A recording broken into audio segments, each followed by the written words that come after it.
الحمد لله والصلاة والسلام على رسول الله سبحانك لا علم لنا إلا ما علمتنا إنك أنت العليم الحكيم ولا فهم لنا إلا ما فهمتنا إنك أنت الجواد الكريم.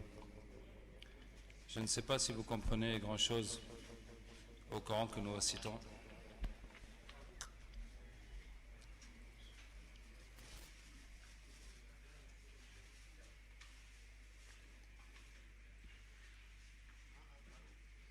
Mais c'est vraiment mon souhait de pouvoir vous expliquer tout ce que je comprends dans ces sourates.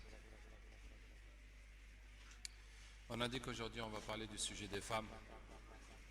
On va y rentrer directement.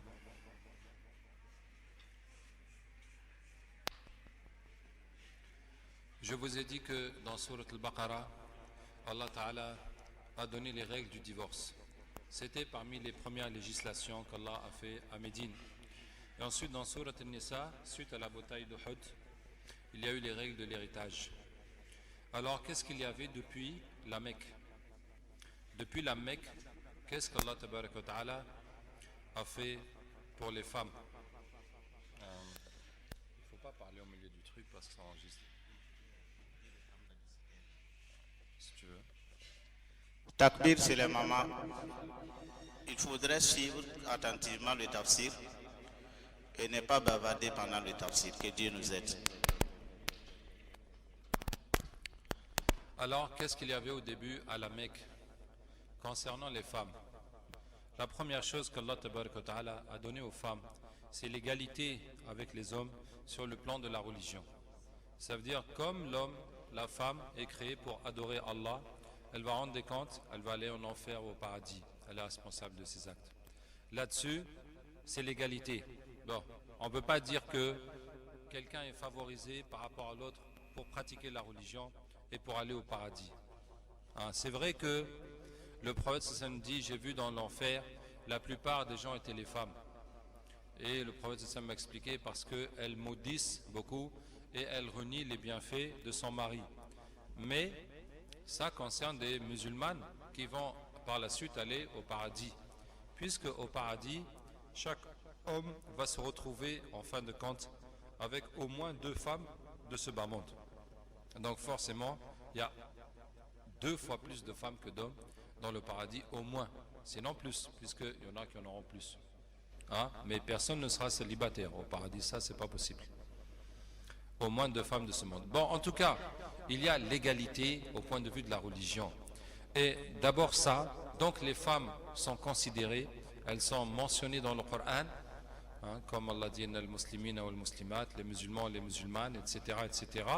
Et vous voyez que dans ce verset, Allah cite toutes les qualités à l'identique pour l'homme et pour la femme. Les musulmans, les musulmanes. Les croyants, les croyantes. Aux sadiqina, aux sadiqat, les véridiques, hommes et femmes.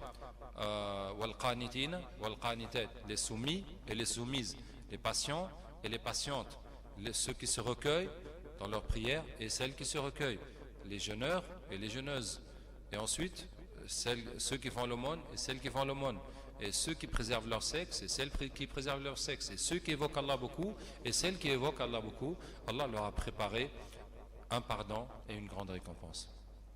Vous voyez que là, Allah a mis une égalité absolue entre les hommes et les femmes, dans toutes ces qualités et dans la récompense qu'Allah va leur donner pour leurs bonnes actions. Et ce qui fait, alors, en plus, Allah a donné à l'homme l'obligation d'enseigner la religion à sa femme. Et ça, c'est quelque chose de très révolutionnaire. Parce que le problème des hommes, en général dans le foyer, trop peu, qu'ils ne parlent pas avec leurs femmes et qu'ils ne parlent pas avec leurs enfants. Le monsieur rentre fatigué du travail, soit devant la télé, bon, il mange après, bon, peut-être on passe au lit, et puis et pas beaucoup de paroles. Et ça manque, ça frustre les femmes. Bon, il faut dire que scientifiquement, on a trouvé que la façon que le cerveau de l'homme est fait est différent du cerveau de la femme. Et l'homme a un problème pour parler de ses sentiments et pour parler quand il travaille. Alors que tout ça, dans la femme, c'est fait d'une autre façon. Ce qui fait que les femmes, quand elles travaillent, bla bla bla bla, et aussi pour exprimer leurs sentiments, leurs craintes, leurs quoi. Donc elles parlent aussi sans problème. hein, contrairement aux hommes. Donc je veux dire quoi? Allah a donné la responsabilité à l'homme d'instruire sa femme dans la religion. Et voici un premier devoir, avant qu'on ne parle des règles de divorce, de l'héritage, de tout ça, tout ça, tout ça. Et ça, c'est quelque chose d'extrêmement important. Pourquoi? Parce que l'enseignement de la religion ne peut pas se faire d'une façon autoritaire. Hein, tu ne peux pas venir commander chez toi comme si c'est l'armée. Allez, prie, allez, mets le voile, allez, et... C'est pas possible. Parce que dès que tu auras le dos tourné, bon, madame, elle fera ce qu'elle voudra. Hein? Et puis aussi, si tu comptes sur ta femme pour éduquer l'islam à tes enfants, il faut qu'elle-même soit convaincue. Mais si elle fait à contre-cœur, donc, au contraire, les enfants vont voir que leur mère souffre et que leur père est trop dur. Et il y a de fortes chances qu'ils prennent le parti de leur mère. Donc, en tout cas, voici un premier point. Et donc Allah Ta'ala dit Ya ayyuhalladhina amanu qu anfusakum wa ahlikum naran waquduha an-nas wal hijara. Ô vous qui avez cru, préservez vos familles, préservez vous-même et vos familles d'un feu dont le combustible est les hommes et les pierres. Vous voyez. Donc ça veut dire que chacun de nous qui sommes des hommes, nous avons la responsabilité d'enseigner la religion à nos femmes, même si nos femmes, nos sœurs, etc., toutes les femme qui a à la maison, même si la femme prend des cours, même si elle est instruite, même si elle lit le livre, même si quoi, mais ça reste toujours ton devoir. Ça reste toujours ton devoir, comme c'est ton devoir d'amener à manger, comme c'est ton devoir d'entretenir la maison. Ça veut dire s'il y a une panne ou quelque chose, c'est toi qui vas aller te débrouiller pour arranger ça. Hein. C'est aussi ton devoir d'amener la religion à la maison. Et les Sahaba radiallahu anhum vivaient cela d'une façon très simple, c'est qu'ils apprenaient à l'oral avec le prophète sallallahu alayhi wa sallam et ils revenaient répéter ça dans les maisons. Hein? Et ensuite les femmes répétaient ça aux enfants. Vraiment, ce système éducatif du prophète sallallahu alayhi wa sallam, des analphabètes, des gens qui ne savent pas lire, hein, il y a une telle chaleur humaine dedans. Il y a une telle chaleur humaine, une telle proximité, une telle fraternité. Hein, par exemple, quand vous connaissez peut-être l'histoire d'un sahabi qui voulait se marier, il n'avait pas de quoi doter sa femme. Et le prophète me dit, tu n'as rien, il dit non, j'ai rien. Il dit, mais tu connais quoi comme surat? Il dit, je connais telle surat. Il dit, bon, je te la marie avec les sourates que tu as. Ça veut dire quoi? Ça veut dire que tu vas lui enseigner ces sourates. Hein, tu vas prendre le temps, tu vas rester avec ta petite femme dans ta maison et tu vas lui répéter les sourates que tu connais jusqu'à ce qu'elle les apprenne elle aussi par cœur. Voilà la dot que tu vas lui donner. Est-ce que vous voyez quelle ambiance et quelle chaleur et quel amour ça fait dans le foyer d'être en train d'apprendre comme ça? Alors que si tu lui dis tiens, prends le livre, apprends, et toi tu vas dans ton coin ou devant la télé, bon, peut-être qu'elle apprendra, mais la relation humaine n'y est pas. Et je vous raconte une petite histoire à ce sujet, l'histoire de Salama radiallahu anha. Bon, Salama, c'est une longue histoire parce qu'elle a beaucoup souffert. En tout cas, à un moment, son mari est mort. Pardon, avant d'arriver à ça, à un moment, le prophète sallallahu m'a dit dans la mosquée, Man asabathu musibatun faqala inna lillahi wa inna ilayhi raji'un. Allahumma ajirni fi musibati wa khluf li khayran minha. Ça veut dire celui qui est atteint par un malheur et qui dit nous appartenons à Allah, vers lui nous retournerons.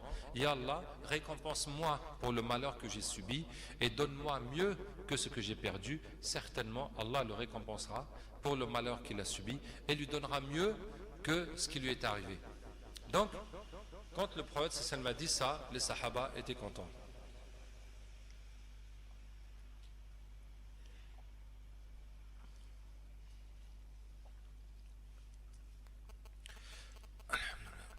Ils étaient contents parce que ils avaient une formule pour tourner tout malheur en positif. Tu as un malheur, tu dis ça, Allah te donne la récompense et en plus, Allah te donne mieux que ce que tu as perdu. Donc, quoi qu'il t'arrive, tu n'as pas de problème.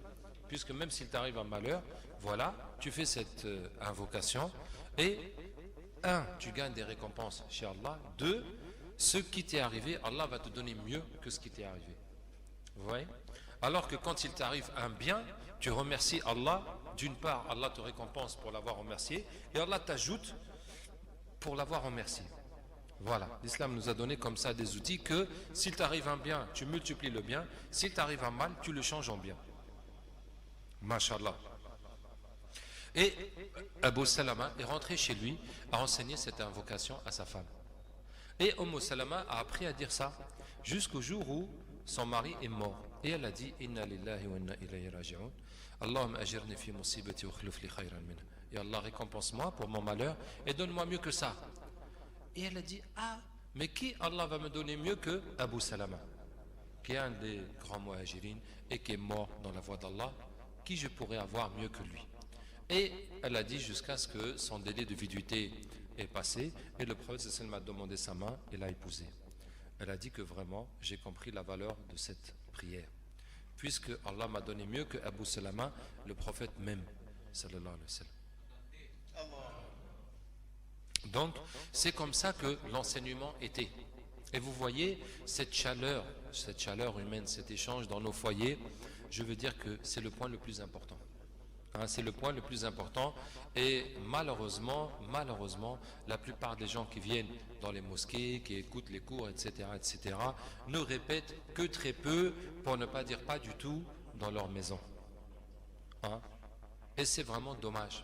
Ça veut dire, même si on ne sait pas lire, même si on est analphabète, mais aujourd'hui, on a beaucoup de moyens. Même si tu ne sais pas lire, tu peux acheter un livre de hadith ou de quelque chose, et tes enfants vont lire, puisqu'ils vont à l'école, et puis vous allez en discuter comme ça dans la maison chaque fois.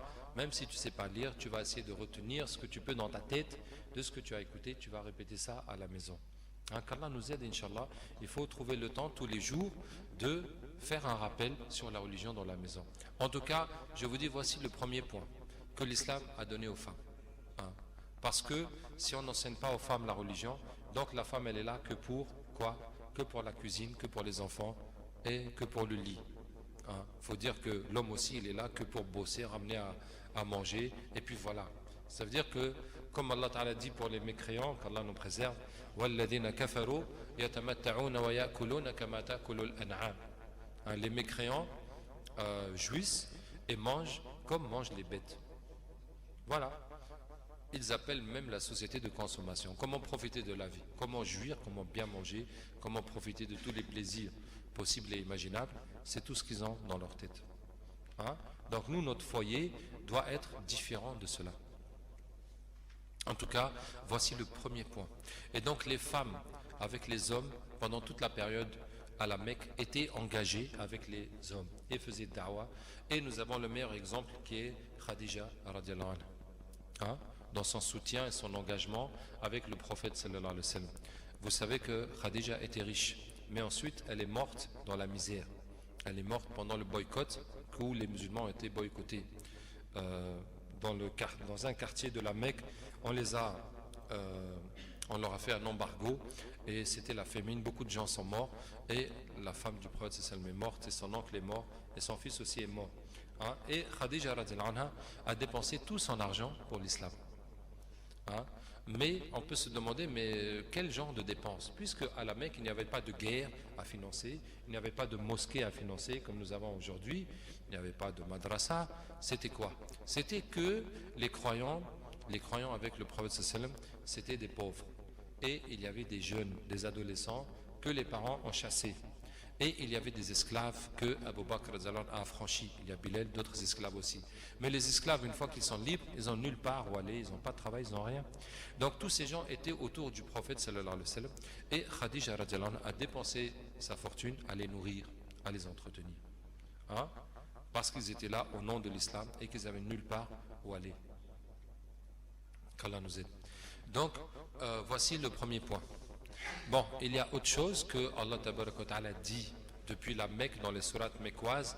Allah Ta'ala critique très vivement le fait que les gens tuent leurs filles vivantes, enterrent leurs filles. Est-ce que tout le monde connaît cette pratique chez les Arabes? C'était par fierté, par jalousie.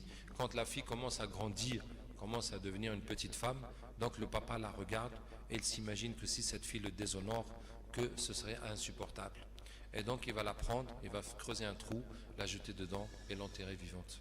Bon, bien entendu, ce n'était pas toutes les filles, sinon il n'y aurait plus personne dans la vie, mais ça arrivait. Ça arrivait. Donc Allah Ta'ala critique ça, et Allah dit: comment vous dites que les statues sont les filles d'Allah, alors que vous-même vous n'aimez pas les filles, et vous dites que Allah a des filles. Bon, en tout cas, il y a cette pratique qu'Allah Ta'ala a critiquée.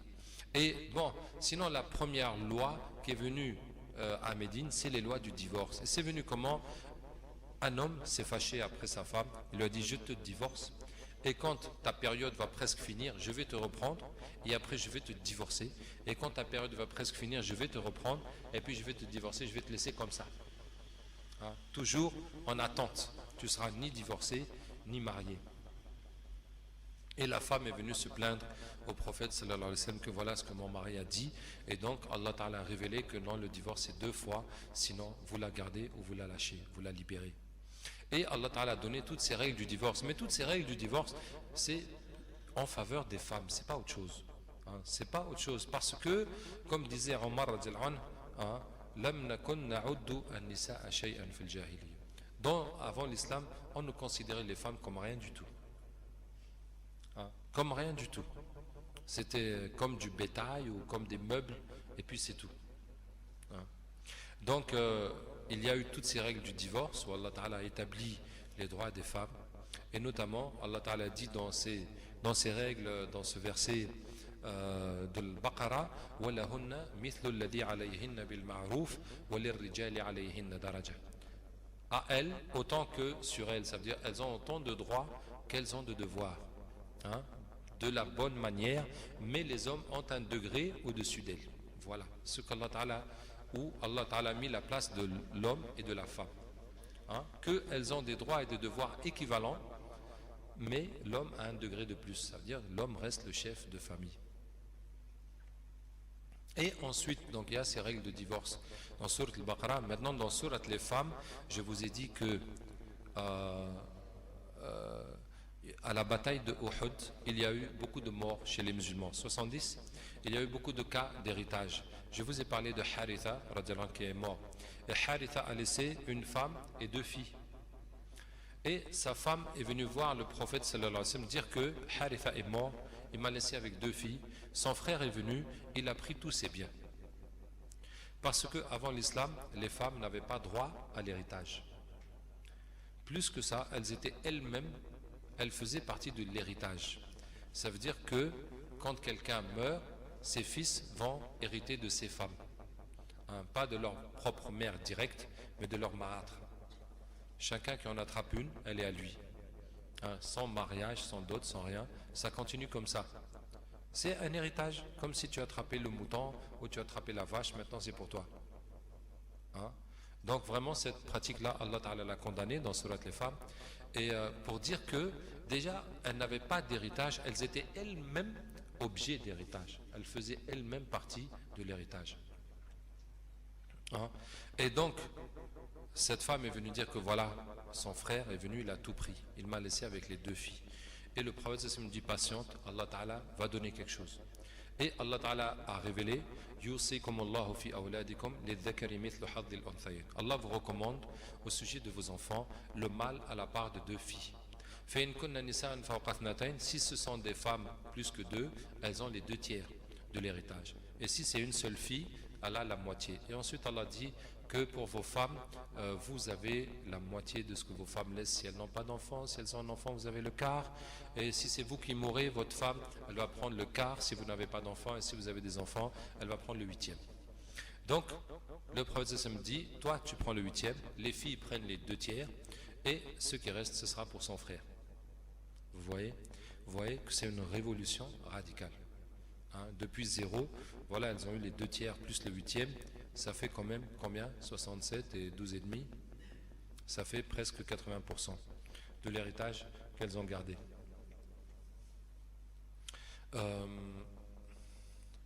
Bien. Ensuite, il y a eu le voile. Donc, la première année, Surat al-Baqarah, il y a eu les règles du divorce.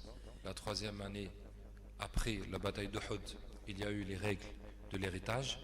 Et puis, jusqu'à la 6e année, pour que Allah descende la règle du voile. Hein? La loi du voile. Et comment cette loi du voile, le port du voile, c'est venu? C'est venu dans l'histoire de l'Ifk, dans l'histoire de la calomnie contre Aïcha radhiyallahu anha. les Sahaba étaient dans une expédition avec le prophète sallam. Bref, Aïcha est restée à l'arrière et puis un Sahabi est venu. Bon, en tout cas, ça c'est une longue histoire qu'il faudra développer en son heure, hein. Mais bon, le Sahabi est venu, la sentinelle qui était derrière l'armée, il a trouvé qu'Aïcha était là, qu'elle avait raté le départ, et donc il l'a prise dans son chameau et il a marché jusqu'à ce qu'il a rejoint l'armée. Maintenant, quand il est arrivé comme ça avec Aïcha anha, après avoir traversé le désert, donc les mauvaises langues ont parlé, qu'ils ont forniqué, hein. Il n'y a rien, c'est juste qu'il a ramené sur son chameau, et donc les gens ont parlé, et Allah tabaraka wa ta'ala a suspendu la révélation pendant 1 mois pour les laisser entre eux, pour laisser chacun se positionner. Chacun n'a qu'à dire et faire ce qu'il veut dire. Après, Allah tabaraka wa ta'ala va tirer le bilan de tout, hein? Allah les a laissés comme ça pendant 1 mois. Ça parlait. Hein, bon, puisqu'on en est là, on va en parler de cette histoire, hein. Donc c'est les hypocrites qui ont lancé que Aïcha a fait le zina. Mais il y avait des croyants, des bons croyants qui n'étaient pas hypocrites, qui ont repris, hein, les paroles. Alors vous savez, si vous avez l'expérience, que chaque fois qu'il y a des histoires comme ça, il y a des paroles, et on se met à parler à tort et à travers. On se met à dire n'importe quoi. Hein?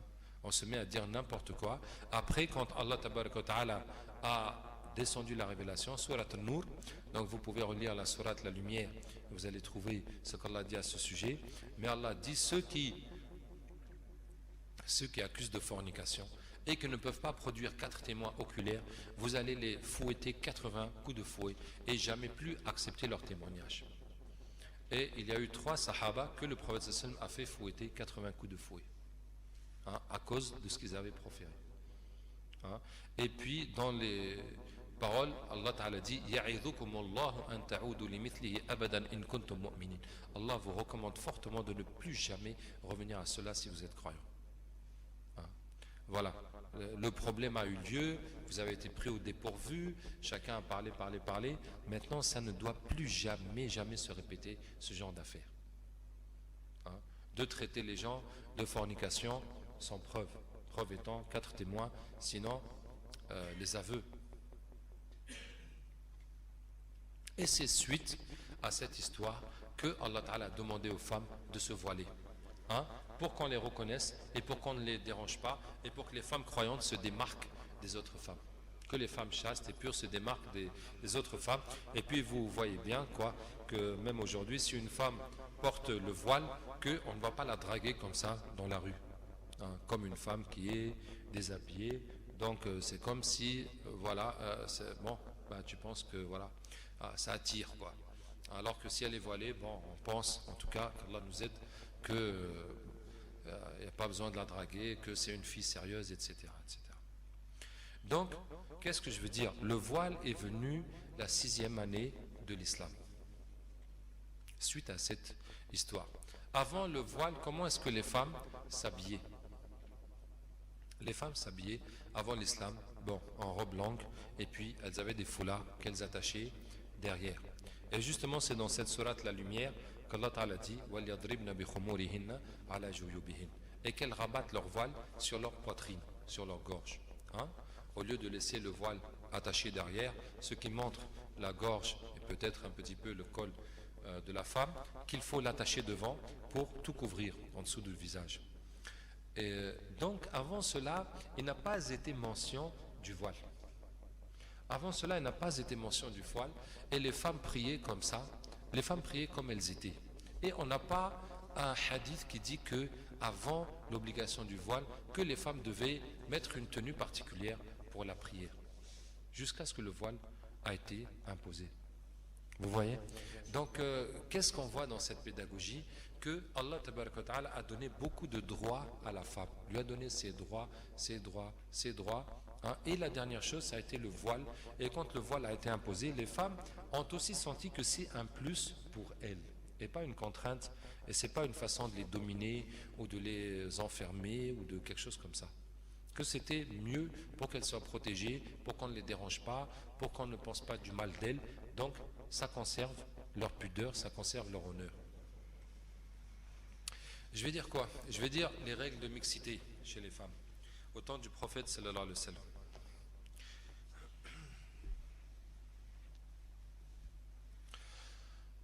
Il n'y avait pas non plus... Alors, les femmes priaient à la mosquée, derrière les hommes, sans qu'il y ait de voile, sans qu'il y ait quelque chose, hein, sans qu'il y ait une séparation entre les hommes et les femmes. C'était comme ça. Mais les femmes, au temps du prophète sallallahu alayhi wa sallam, venaient particulièrement aux prières de Subh et de Isha. Hein, les Arabes, au temps du prophète sallallahu alayhi wa sallam, préféraient que les femmes sortent la nuit, que le jour, hein, puisqu'on ne les voit pas dans le noir. On ne peut pas les reconnaître. Donc les femmes venaient particulièrement aux prières de Subh et de Isha et s'abstenaient de venir à la mosquée les autres prières. Vous voyez? Donc vous voyez que c'est simplement un phénomène culturel que dans certains pays, en tout cas en Tunisie, c'est comme ça. Bon, dans la plupart des endroits que j'ai vus, on veut que les femmes ne sortent plus la nuit. Que si la nuit tombe, la femme doit être à la maison. Vous voyez que ça, c'est purement un phénomène culturel. Ça dépend, peut-être qu'il y a une situation d'insécurité, peut-être qu'il y a un danger, mais si c'est juste de l'imagination, hein, on s'imagine qu'il y a des problèmes alors qu'il n'y a rien du tout. On peut circuler, il n'y a rien. Qu'Allah nous aide. Bon, pour la mixité, alors à la mosquée, vous savez l'histoire quand Sayyidina Omar radiallahu anhu a décidé de limiter les dots. Sayyidina Omar radiallahu anhu, quand il était calife, un jour, il a fait un discours. Il a dit que le prophète sallam n'a jamais donné de dot plus de 400 dirhams. Ça fait 40 000 environ pour ses épouses ni pour ses filles. Et maintenant, hein, les dots sont trop montées. Et maintenant, on va limiter ça à 400 dirhams. Et celui qui dépasse, je vais prendre le surplus, je vais mettre ça dans le trésor public. Voilà, c'est normal. A pris une mesure radicale pour combattre l'inflation des mariages, hein, la cherté des mariages. Et une femme s'est levée, une femme, on dit dans le hadith, au nez kamar, ça veut dire le nez comme les noirs, le gros nez. Hein? Une femme s'est levée en plein Jumu'ah, en plein serment du vendredi, et elle a dit, Omar, c'est toi il faut suivre ou c'est le livre d'Allah? Et Omar a dit, comment ça? Elle a dit, Allah dit, wa ataytum ihdahunna qintaran. Et si vous divorcez une femme pour épouser une autre et que vous avez donné 100 kilos d'or à la première femme, vous n'en reprenez rien. Hein? Comment pouvez-vous reprendre cette dot alors que vous avez consommé votre mariage? Vous voyez? Donc Allah dit que la dot peut faire 100 kilos d'or. Donc on ne peut pas la limiter, comme tu dis, à 400 dirhams. Et c'est normal, a dit Sadaqat al-mar'atu wa kadaba Omar. Hein, la femme a dit vrai, Omar s'est trompé. Parce que kadaba, au temps des Arabes, ça veut dire quelque chose de faux. Ça ne veut pas dire mentir sciemment. Donc il dit Sadaqat al-mar'atu wa kadaba Omar. La femme a dit vrai, Omar s'est trompé. Hein? Mais vous voyez que au temps de Omar, les femmes priaient derrière les hommes. Quand la femme s'est levée en plein Jumu'ah pour interrompre Sayyidina Omar, les gens se sont retournés. Regardez, c'est quoi? Et on a vu la femme et on a dit que c'est une femme qui a le nez kamar. Donc on voyait son visage et puis elle était là. Voilà. Hein? Sinon, pour les tarawih, autant quand Sayyidina Omar a fait les tarawih, les femmes priaient derrière les hommes. Et Sayyidina Uthman radiallahu anhu, lui, a agrandi la mosquée. Il y avait beaucoup plus de gens qui venaient parce que au temps de Sayyidina Omar radiallahu anhu, il y a eu les grandes victoires contre les Perses et les Romains. Et tout ce monde-là est venu après embrasser l'islam. Donc au temps de Sayyidina Uthman radiallahu anhu, vraiment il y a eu la population a beaucoup augmenté. Hein? Et donc on a agrandi la mosquée. Et pour les tarawih, Sayyidina Uthman a fait un imam pour les hommes et un imam pour les femmes. Bon, on peut comprendre que comme il n'y a pas de micro tout, étant donné que la mosquée est très grande, que les femmes sont très loin, donc elles ne pourraient pas profiter du Coran, elles pourraient suivre la prière, mais elles ne pourraient pas entendre l'imam de loin. Hein?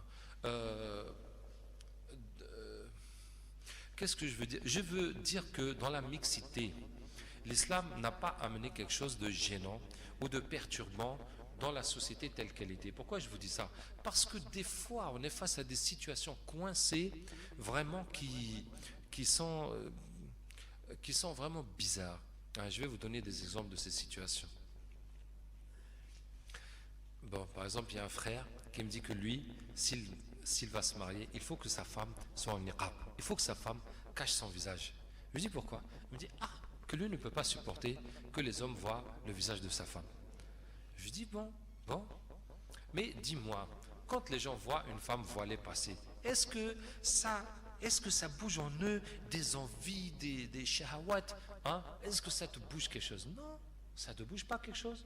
Mais si tu vois une femme en mini-jupe et décolletée, quoi, c'est là que ça agresse ton regard, ça te fait quelque chose dans le cœur. N'est-ce pas? Ça veut dire qu'une femme qui passe voilée, les gens ne vont pas chose. Hein? Regarde les gens qui sont assis sur la route. Ils regardent qui? Les gens qui sont là, qui regardent les passantes toute la journée. Hein? Ils attendent de voir une fille qui est bien dénudée. C'est ça qu'ils vont regarder jusqu'à ce qu'elle tourne de l'autre côté. D'accord? Donc, je lui dis, ta femme là qui est voilée. Il m'a dit, voilà, il m'a dit, lui, suppose que la femme va au marché, les gens sont là.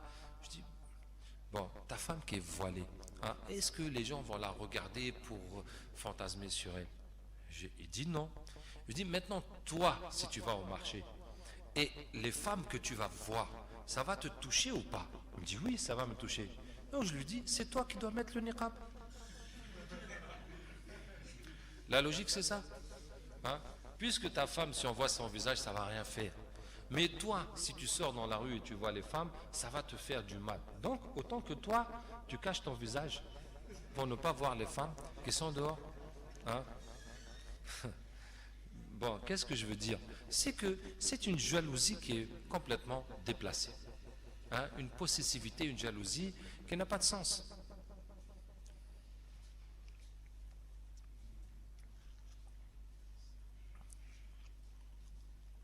Maintenant, le prophète sallallahu alayhi wa sallam a dit Inna min al-ghirati ma yuhibbuha Allah wa inna min al-ghirati ma yabghaduha Allah. Il y a la jalousie qu'Allah aime, il y a la jalousie qu'Allah déteste. La jalousie qu'Allah aime, c'est la jalousie dans le doute, quand il y a un comportement douteux, un comportement anormal. Al-ghiratu fi ar-riba. Wa amma al-ghiratu allati yabghaduha Allah, et la jalousie qu'Allah déteste, hiya al-ghiratu min ghayri riba. C'est la jalousie sans qu'il y ait de comportement douteux. Il n'y a rien d'anormal et on va faire des crises de jalousie. C'est quoi? Tu parles avec qui? Comment? Quoi? Tu regardes quoi? Et faire des problèmes comme ça, que ce soit du côté des hommes ou du côté des femmes. Je disais quoi? Voilà, un deuxième comportement anormal. Bon, j'allais dans une mosquée faire des cours comme ça. Et à un moment, les jeunes lycéennes, collégiennes de la mosquée, hein, elles ont voulu que je leur fasse un cours spécial, que j'aille dans le coin des femmes et que je leur parle parce qu'elles ont beaucoup de questions qu'elles ne veulent pas poser devant leur papa. Hein, parce que si la fille prend la parole, donc le papa là, il sait que c'est sa fille qui est en train de poser une question. Donc elles veulent poser des questions librement sans que les papas soient là pour voir ce qui se passe. Bon, donc on a pris un jour, je suis allé du côté des femmes, donc j'étais avec ma femme, et puis il y avait la maman, la marraine qui s'occupe des jeunes filles, elle était avec son fils qui était aussi un militant, et le président de la mosquée était nous, donc on était 3 hommes à la tribune. Hein. Il y avait moi, le jeune que sa maman gère les filles, et le président de la mosquée, et puis il y avait ma femme, et on a fait, ça s'est bien passé. Et après l'heure de la prière, on est sorti.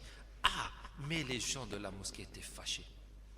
Comment il est parti chez les filles, hein, se retrouver seul avec les filles? Qu'est-ce qui s'est passé avec les filles, hein? C'est ajib. Ils étaient fâchés. Subhanallah. Alors que toutes ces filles vont à l'école. L'école, c'est mixte. Hein? Ils sont avec des profs, ils sont avec des camarades qui les draguent et tout. Et à l'école en France, elles ne peuvent pas se voiler. Vous voyez, tout ce problème, parce qu'on était là pour parler de la religion. Est-ce que vous voyez combien c'est déplacé? Combien c'est déplacé? Hein? On fait des histoires vraiment qui n'ont pas lieu d'être. Ouais. Donc, au temps du prophète sallallahu alayhi wa sallam, il n'y avait pas ce genre de choses. Jusqu'à ce qu'il y ait le voile, les gens vivaient comme ils avaient l'habitude de vivre. Hein? Comme ils avaient l'habitude de vivre. Et je vous cite cet exemple que le prophète sallallahu alayhi wa sallam a reçu un invité et il n'avait rien à lui offrir. Il a demandé à ses 9 épouses. Aucune n'avait quelque chose à manger. Chacune disait Wallahi, on n'a que de l'eau à la maison. Et le prophète sallallahu m'a dit, qui pourrait accueillir cet homme pour cette nuit? Et un sahabi, un des Ansar, a dit, moi, ya Rasulallah. Et il l'a emmené avec lui. Arrivé à la maison, il dit à sa femme, est-ce que tu as quelque chose à manger? Elle dit, non, je n'ai que la nourriture des enfants. Donc il lui dit, fais-les jouer, occupe-les, jusqu'à ce qu'ils soient fatigués, tu les fais dormir. Et tu vas présenter le repas, et tu vas éteindre la lampe, comme si on n'a plus d'huile, et on va faire semblant de manger, et on va le laisser manger. Et effectivement, ainsi fut fait. Le monsieur, la femme et l'invité mangeaient dans le même plat. Et l'homme et la femme faisaient semblant de manger, alors qu'ils ne mangeaient rien du tout. Et c'est le monsieur qui a tout mangé. Et arrivé le lendemain matin, salat sobh, chez le prophète sallallahu alayhi wa sallam, le prophète sallallahu alayhi wa sallam lui a dit, Allah s'est étonné de ce que vous avez fait avec votre invité hier soir. Allah s'est étonné et Allah a descendu là-dessus le Coran, qui félicite les gens de Médine, où Allah dit, ils se privent pour donner aux autres, même quand ils sont dans le besoin. Donc cette histoire nous montre que le monsieur et sa femme et l'invité mangeaient dans le même plat sans que ça pose un problème. Vous voyez? Sans que ça pose un problème quelconque. Maintenant, dans les règles de mixité chez les Sahaba, voilà un élément très important, c'est que tout le monde était marié.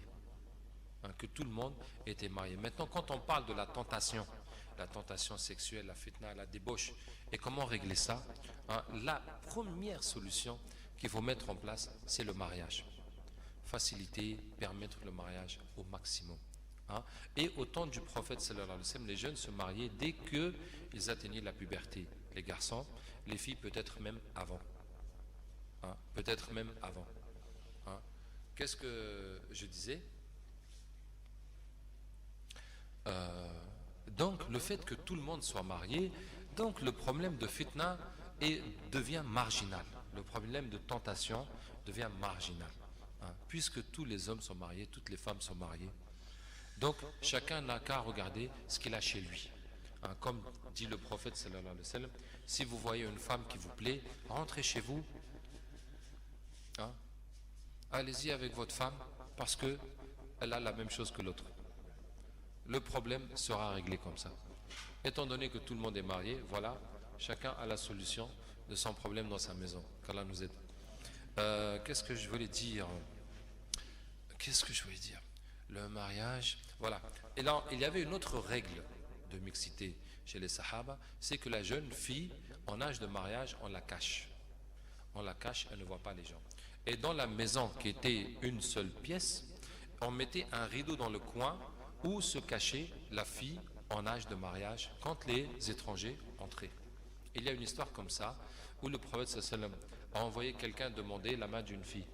Et comment est-ce que le prophète sallallahu alayhi wa sallam envoyait les gens demander la main d'une fille? Parce que les Ansar, à chaque fois que quelqu'un avait une fille en âge de mariage, il venait la proposer au prophète sallallahu alayhi wa sallam. Masha'Allah, ça, on ne pouvait pas espérer mieux. Mais le prophète sallallahu alayhi wa sallam n'a épousé aucune femme de Médine.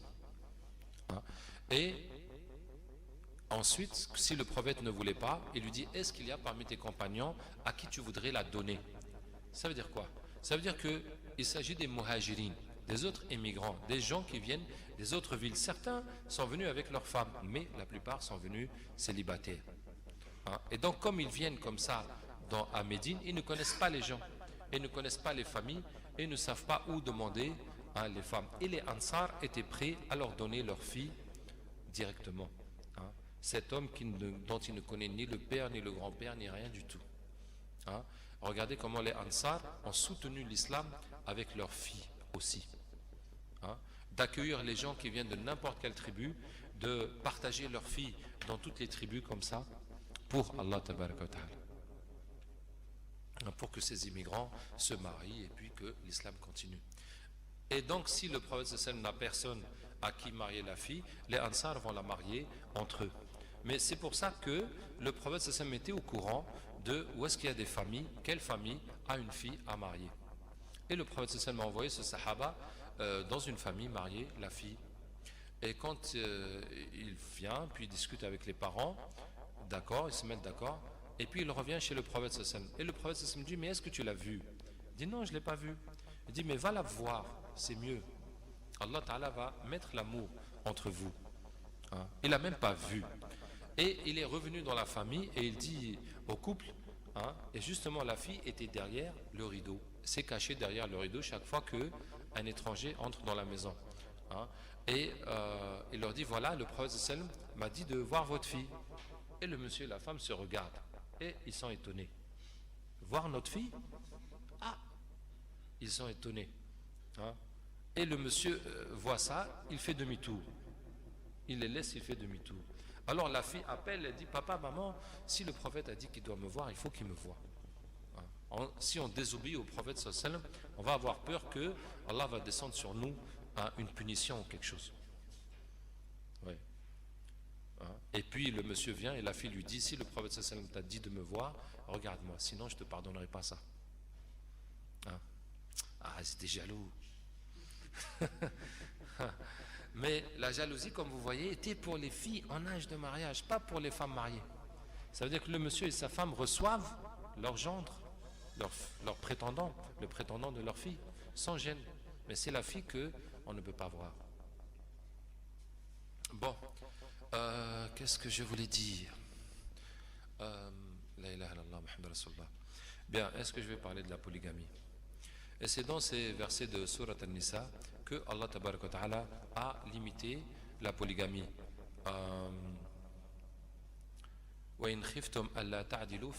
Si vous craignez de ne pas être juste avec les orphelins, alors épousez ce que vous voulez comme femme, 2, 3 ou 4. Et si vous craignez de ne pas être juste, alors une seule, ou bien ce que vous possédez comme esclave. Alors, de quoi s'agit-il là au sujet des orphelins? Il s'agit de quelqu'un qui élève une fille orpheline. Et puis, il a envie de la marier aussi. Bon, comme en même temps, il est son tuteur et son prétendant, il y a un risque qu'il ne soit pas juste avec elle. Hein, qu'il ne lui donne pas la dot qu'elle mérite et la place qu'elle mérite. Comme c'est une fille qu'il a élevée, voilà. Donc c'est là qu'Allah Ta'ala dit, si vous craignez de ne pas être juste avec les orphelins, cherchez ailleurs, laisse-la. Marie-la à un étranger, comme ça tu vas bien la marier, lui trouver une bonne situation, et puis toi-même cherche ailleurs, épouse ce que tu veux, 2, 3, 4.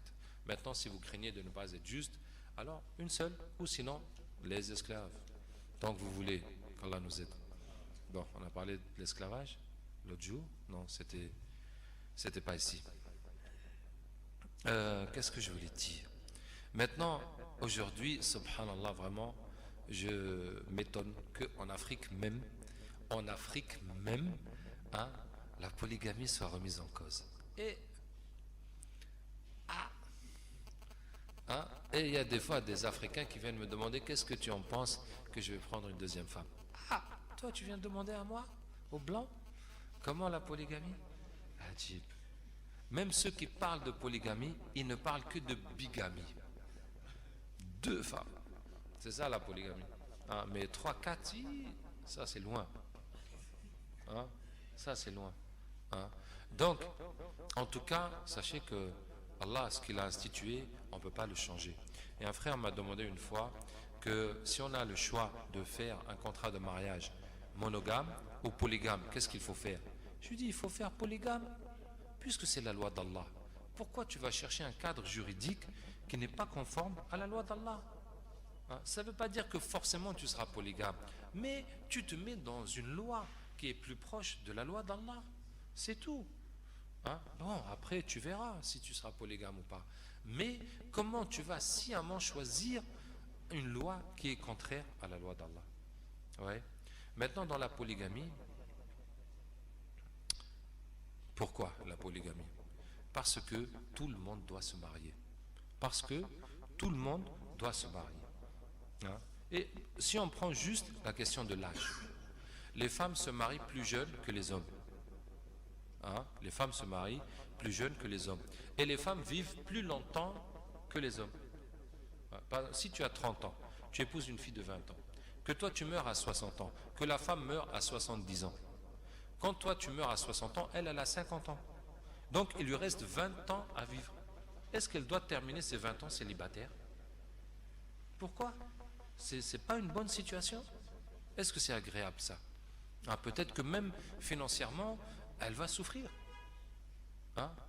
C'est pas normal. Pourquoi? Vous voyez, la polygamie, c'est pas juste prendre des jeunes filles pour bien s'amuser. Il faut prendre les vieilles aussi. Bon, peut-être que les vieilles sont contentes là-bas. Mais l'islam veut que tout le monde soit marié. Vous voyez? L'islam veut que tout le monde soit marié. Et c'est pour ça que la polygamie est là pour que tout le monde puisse se marier. Hein? Donc, que ce soit les femmes divorcées avec des enfants, ou bien veuves, etc., on dit ça. Hein? Mais, bon, Allah Ta'ala, et je me rappelle, bon, par exemple, subhanallah, un frère me dit qu'il a une femme qui est excisée. Hein? C'est vrai que on n'a pas parlé de l'excision, mais je vous dis rapidement, moi, ma position, c'est contre, à 100%. Vraiment. Je ne sais pas ici, qu'est-ce que vous en pensez, ou qu'est-ce que les savants en disent. Hein? C'est vrai que des fois, il y a des savants qui défendent l'excision. Mais c'est vraiment, moi, je suis contre. Ce frère me dit que sa femme est excisée. Que quand il fait l'amour avec la femme, elle souffre. Elle souffre trop. Et ce qui fait que lui-même, pour ne pas la faire souffrir, il se limite, il se limite, il se limite. Jusqu'à ce qu'il soit dans la fitna, alors qu'il est marié. Et donc, il a pris une deuxième. Mais la deuxième, pas de chance, elle est excisée aussi. Donc, c'est le même problème encore. Et maintenant, il faut qu'il prenne une troisième. Vous voyez le problème? Vous voyez le problème? Hein? Qu'Allah nous aide. Bon, en tout cas, je vais donner un conseil pour que la polygamie aille un peu moins mal qu'elle ne puisse aller. D'abord, l'islam reconnaît que la polygamie est un problème. Hein, que la coépouse c'est un problème, puisque la coépouse en arabe s'appelle ad-darra, ça veut dire le problème. Elle c'est mon problème, elle c'est mon problème. Hein? C'est vrai que, imagine nous les hommes, qu'on avait des co-maris, que lui là, il partage ma femme un jour sur deux. Mais moi, j'ai quoi dans ma tête? Chaque fois que je le vois, j'ai envie de le boxer seulement. Vous voyez? Donc la jalousie, comme elle est chez les hommes, elle est chez les femmes aussi. Donc ça c'est quelque chose de naturel.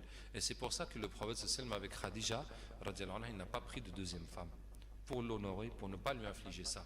Et aussi que le prophète sallam pour ses filles, pour Fatima et les autres filles que Uthman a pris, n'a pas accepté qu'elles aient des coépouses. Et à un moment, Sayyidina Ali a voulu prendre une deuxième femme. Le prophète sallam s'est fâché. S'est fâché. Il dit non, mon autre gendre là, Uthman, lui, il s'est bien occupé de ma fille jusqu'à ce que Allah a pris leurs âmes. Hein? Mais je ne peux pas accepter ça. Que ma fille Fatima subisse une coépouse et qu'elle va souffrir de ça. Donc, on reconnaît que c'est un problème. On ne dit pas que non, ça va être la joie, elles vont être comme des sœurs, etc. Hein? Maintenant, la question est de gérer le problème. La question est de gérer le problème. Hein? Pour gérer le problème, avec ma petite expérience de polygame, je vais vous donner deux conseils. D'abord, mettez une certaine distance entre les femmes. Certaine distance. Ça veut dire que si on habite dans la même maison, même salon, même cuisine, même appartement, mais chacune a sa chambre, ce qui fait qu'il n'y a plus d'intimité en dehors de la chambre. On ne peut pas être au salon, on ne peut pas se toucher, on ne peut pas... L'autre est là, c'est tout gênant. On est obligé de s'habiller correctement, tout. Hein? Donc, si on peut mettre un peu plus de distance, même si on est dans une même cour, en tout cas que chacune a son salon et sa chambre à coucher, comme ça, quand tu es avec une, tu peux te mettre à l'aise bien. Hein? Maintenant, si avec ça, ça ne suffit pas, donc, on va essayer de prendre des maisons séparées. Comme ça, tu vas faire un coup ici, un coup ici. Et si même ça ne va pas, donc tu vas prendre dans des villes, hein, tu vas mettre encore plus de distance.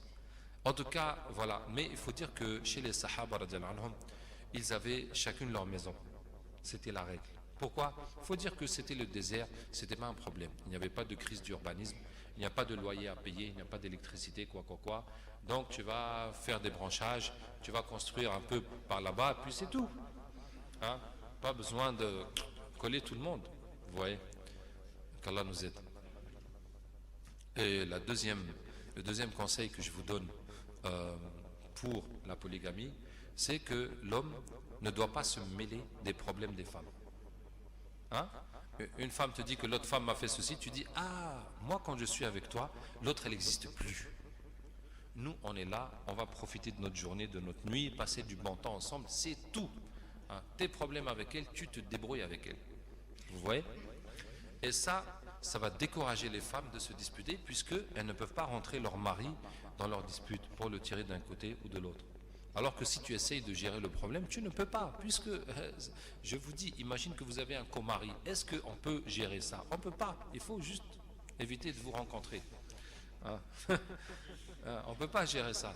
Hein? Qu'est-ce que je vais dire? Maintenant, ce que je vais conseiller aux femmes concernant la polygamie, plusieurs choses. Le premier conseil que je donne aux femmes en Afrique, c'est d'oublier la monogamie. Ne mettez pas dans votre tête que vous allez rester épouse unique. Oubliez ça. Tu vois? Maintenant, si vous restez épouse unique, on va dire tant mieux. Et s'il y a une deuxième femme, eh ben voilà, c'était prévu d'abord. Hein, oubliez ça, c'est mieux. Hein, oubliez ça. Comme ça, quoi qu'il arrive, vous n'allez pas piquer une crise. Hein, puisque vous savez que ça va arriver tôt ou tard. Donc, acceptez-le. Et puis c'est tout, c'est plus simple. Ça veut dire que c'est juste un état mental. Jusque dans ta tête, accepte-le, puis voilà. Hein. Deuxièmement, qu'est-ce que je vais dire aussi? Bon, alors, les problèmes. Il y a beaucoup de femmes, de filles qui refusent la polygamie parce qu'elles ont vécu des problèmes avec leurs parents, avec leurs marâtres, etc., etc. Bon, il faut savoir que les choses quand même changent, que les choses évoluent. Hein. Et par exemple, il y a beaucoup de sorcellerie. Les cas que nous avons, c'est très souvent des problèmes de coépouse et des problèmes de marâtre qui font la sorcellerie. Ouais. Bon, qu'est-ce que je veux dire? Que quand on est dans l'islam, quand on est éduqué, quand on sait qu'il y a les droits, qu'il faut faire ceci, qu'il faut faire cela, quand même, hein, on ne va pas, Inch'Allah, reproduire les mêmes problèmes qu'il y a eu chez les parents. Hein, qu'il y a eu chez les parents, qu'il y a eu au village, etc. Quand même. Hein. Donc je dis que les jeunes filles ne doivent pas rester traumatisées de ce qu'elles ont pu vivre chez leurs parents.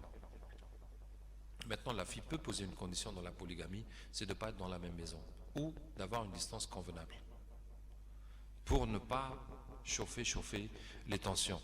Bon, et sinon, le conseil, parce que des filles me disent qu'elles ont peur que leur mari prenne une deuxième femme, et bien le conseil que je donne aux femmes, pour éviter que votre mari prenne une deuxième ou troisième, je ne sais pas, en tout cas, le conseil que je vous donne, c'est de lui faire l'amour tous les soirs.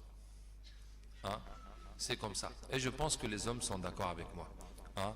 Ça veut dire, c'est pas sûr que vous allez gagner, mais je pense que c'est la meilleure chose que vous pouvez faire.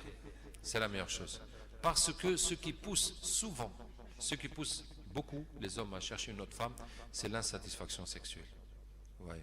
Donc vous savez que la femme n'a pas le droit de se refuser à son mari, mais je vous recommande de ne pas vous arrêter là.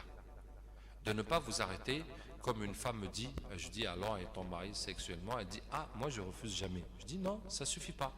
En tout cas c'est bien déjà que tu ne refuses jamais. Mais toi aussi tu peux le motiver, tu peux le chauffer, tu peux le chercher et tu vas voir que presque tout le temps, pour ne pas dire tout le temps, il va jamais dire non. Hein? Il va jamais dire non. Tu vois? Donc tu n'as qu'à faire ça et tu vas voir parce que même pour l'homme, un deuxième mariage c'est un problème, c'est des dépenses, c'est de l'argent, c'est du temps, c'est du quoi. Donc s'il trouve toute la satisfaction dont il a besoin chez lui, bon, ça aussi ça va le décourager de chercher ailleurs. Mais c'est pas gagné, il se peut que malgré tout il prenne ailleurs. Qu'Allah Ta'ala nous aide. Je peux vous dire que dimanche matin on a une conférence avec les femmes du CERFI sur le sujet du travail de la femme. Je pense que c'est à 9h. C'est à 9h au CERFI sur le travail de la femme. C'est vrai que j'ai pas pu apporter ça. Bon, qu'Allah nous aide, Inch'Allah, qu'Allah nous accepte. Il est 21h. Subhanakallahumma wa bihamdika. Nashhadu an la ilaha illa anta nastaghfiruka wa natubu ilayk. Subhana rabbika rabbil izzati amma yasifun. Wa salamun ala al mursalin walhamdulillahi rabbil alamin. En fait,